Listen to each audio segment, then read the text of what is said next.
Assalamualaikum warahmatullahi wabarakatuh. Bismillahirrahmanirrahim. Hari ini kita akan membaca buku Hakikat Berfikir karya Syekh Taqiyuddin An-Nabhani. Pada bab 1 adalah definisi akal. Definisi akal menurut pemikir komunis. Orang-orang yang mendefinisikan akal atau berusaha mengetahui fakta akal, baik pada masa lalu seperti para filosof Yunani, para pemikir Muslim, dan ilmuwan Barat, maupun pada masa sekarang ini cukup banyak. Akan tetapi, berbagai definisi atau dengan kata lain, usaha-usaha tersebut tidak ada yang layak untuk diperhatikan dan sampai pada tingkat patut dipertimbangkan, kecuali upaya yang telah dilakukan para pemikir komunis. Definisi mereka merupakan satu-satunya definisi yang layak diperhatikan dan dipertimbangkan, sebab upaya mereka adalah upaya yang serius. Tidak ada yang merusak definisi ini, kecuali sikap mereka yang salah untuk terus mengingkari eksistensi pencipta atau al-khaliq alam ini. Andai kata tidak ada pengingkaran terhadap eksistensi sang pencipta ini, niscaya mereka akan mencapai fakta mengenai akal secara meyakinkan. Dengan kata lain, akan sampai pada pengetahuan yang meyakinkan dan pasti tentang fakta akal. Para pemikir komunis memulai pembahasan mereka tentang fakta atau waqi atau reality, dan pemikiran atau fikir atau thought. Mereka menyatakan, apakah pemikiran itu ada sebelum adanya fakta? Ataukah fakta ada sebelum adanya pemikiran, sehingga pemikiran adalah buah dari fakta? Mereka berbeda pendapat dalam masalah ini. Sebagian menyatakan bahwa pemikiran itu ada sebelum adanya fakta. Sebagian lagi menyatakan fakta itu ada sebelum adanya pemikiran. Namun, pendapat final mereka adalah bahwa fakta ada sebelum pemikiran. Berdasarkan kesimpulan ini, mereka sampai pada definisi pemikiran. Mereka menyatakan bahwa pemikiran adalah refleksi atau pemantulan fakta terhadap otak. Artinya, pengetahuan mereka tentang fakta pemikiran adalah bahwa pemikiran itu terbentuk dari fakta, otak, dan proses refleksi fakta terhadap otak.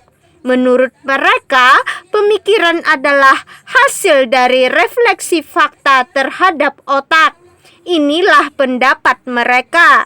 Pendapat ini menunjukkan adanya kajian yang benar, usaha yang serius, dan mendekati kebenaran. Seandainya mereka tidak terus mengingkari eksistensi pencipta alam dan tidak terus menyatakan bahwa alam ini bersifat azali atau abadi, tidak berawal dan tidak berakhir, niscaya kesalahan dalam memahami fakta akal tidak akan terjadi. Hal ini karena memang benar bahwa pemikiran tidak akan terbentuk tanpa adanya fakta. Setiap pengetahuan yang tidak ada faktanya hanyalah khayalan dan imajinasi semata. Artinya, fakta adalah asas pemikiran, sedangkan pemikiran itu sendiri hanya merupakan pengungkapan fakta atau penilaian terhadap fakta. Dengan demikian, fakta adalah asas pemikiran dan asas proses berpikir. Tanpa adanya fakta, tidak akan mungkin ada pemikiran dan proses berpikir. Kemudian, penilaian terhadap fakta, bahkan setiap hal yang ada pada diri manusia ataupun yang dihasilkan oleh manusia, sesungguhnya terkait erat dengan otak. Otak merupakan pusat utama dan mendasar yang ada pada diri manusia. Karenanya, sebuah pemikiran tidak akan pernah terwujud kecuali setelah adanya otak. otak itu sendiri adalah fakta. Dengan demikian, keberadaan otak merupakan syarat mendasar bagi terwujudnya pemikiran, sebagaimana keberadaan fakta yang juga menjadi syarat mendasar bagi terwujudnya pemikiran. Walhasil, untuk mewujudkan adanya akal, yaitu proses berpikir atau adanya pemikiran, haruslah ada fakta dan otak. Para pemikir komunis telah sampai pada dua hal ini. Mereka berhasil menyimpulkan bahwa keberadaan akal mesti bergantung pada adanya fakta dan otak. Keberadaan keduanya secara bersamaan merupakan syarat utama dan mendasar bagi eksistensi akal. Usaha mereka bisa dipandang sebagai usaha yang serius dan benar. Sampai di sini, mereka sebenarnya telah berjalan di atas jalan yang lurus, yang bisa mengantarkan mereka pada pengetahuan yang yakin dan pasti tentang fakta akal. Sayangnya, ketika mereka berusaha mengaitkan fakta dengan otak untuk menghasilkan pemikiran atau untuk mewujudkan proses berpikir, mereka tergelincir dalam kekeliruan. Mereka menyimpulkan bahwa keterkaitan keduanya adalah proses refleksi fakta tersebut terhadap otak. Jadinya, mereka keliru di dalam memahami fakta akal, sehingga mereka juga keliru di dalam mendefinisikan akal. Penyebab kekeliruan mereka adalah karena terus mengingkari eksistensi pencipta yang telah menciptakan alam semesta ini dari ketiadaan. Jika saja mereka menyatakan bahwa pengetahuan mendahului pemikiran, mereka pasti akan mendapatkan kebenaran yang nyata. Dalam hal ini, pertanyaannya adalah dari mana datangnya pemikiran atau ma'rifah yang muncul sebelum adanya fakta? Jawabannya pasti datang dari selain fakta. Pertanyaan selanjutnya, dari mana asalnya pemikiran pada manusia pertama? Jawabannya, pemikiran itu mesti datang dari selain manusia pertama itu dan dari selain fakta. Artinya, manusia pertama dan seluruh fakta yang ada telah diwujudkan oleh yang memberikan pengetahuan kepada manusia pertama itu. Ini berbeda dengan pengetahuan kaum komunis yang mereka anggap pasti bahwa alam dan fakta itu azali atau eternal. Oleh karena itu, mereka mengatakan bahwa refleksi fakta terhadap otak adalah akal dan bahwa proses refleksilah yang membentuk pemikiran dan sekaligus proses berpikir. Untuk menghindari keharusan adanya pengetahuan, kalangan komunis berusaha membuat bermacam-macam fantasi dan asumsi. Mereka menyatakan bahwa manusia pertama telah melakukan percobaan atau eksperimen atas berbagai fakta hingga menghasilkan pengetahuan. Percobaan-percobaan ini menjadi sejumlah pengetahuan yang akan membantu dirinya untuk mengadakan percobaan lain atas sejumlah fakta yang lain. Demikian seterusnya.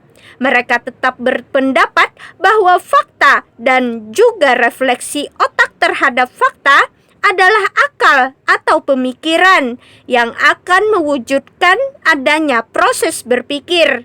Mereka tidak bisa melihat perbedaan antara penginderaan atau ihsas, sensation, dan refleksi atau inikas, reflection. Mereka juga tidak bisa melihat bahwa aktivitas berpikir atau amaliyah at-tafkir tidak dihasilkan melalui proses refleksi fakta terhadap otak dan tidak juga dari terbentuknya kesan fakta pada otak, melainkan dihasilkan melalui proses penginderaan atau pencerapan. Pusat penginderaan tersebut adalah otak. Andai kata tidak ada penginderaan fakta, tidak akan ada pemikiran apapun, dan juga tidak akan ada proses berpikir apapun. Dengan demikian, kegagalan mereka membedakan penginderaan dengan refleksi telah semakin menambah kesalahan mereka dan memalingkan proses berpikir dari jalan yang telah mereka tempuh sebelumnya.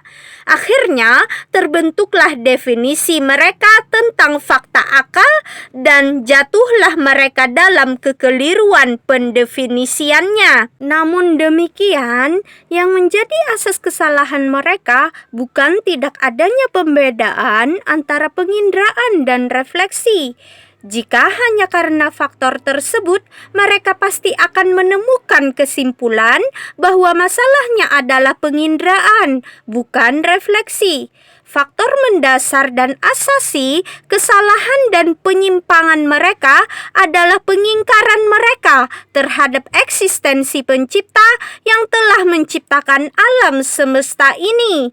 Akibatnya, mereka tidak memahami bahwa keberadaan informasi terdahulu atau maklumat sabikoh, previous information, tentang fakta merupakan syarat yang mesti ada bagi adanya sebuah pemikiran atau proses berpikir. Informasi terdahulu merupakan syarat yang pasti untuk membentuk akal, atau agar pemikiran dan proses berpikir itu ada. Seandainya tidak demikian, niscaya keledai pun mempunyai akal, karena keledai memiliki otak dan merefleksikan fakta terhadap otak atau mengindra fakta. Padahal, akal merupakan karakteristik khusus yang hanya dimiliki manusia. Hingga ada ungkapan lama bahwa manusia adalah hewan atau makhluk yang berpikir, al-insan hayawan natik. Artinya, manusia adalah hewan yang dapat berpikir, hayawan mufakir. Sebab proses berpikir atau akal hanya khusus dimiliki manusia, sedangkan hewan atau yang lainnya tidak memiliki akal atau proses berpikir. Demikian pembacaan buku Hakikat Berpikir karya Syekh Taqiyuddin An-Nabhani pada hari ini. Kita lanjutkan pada hari berikutnya. Semoga bermanfaat. Wassalamualaikum warahmatullahi wabarakatuh.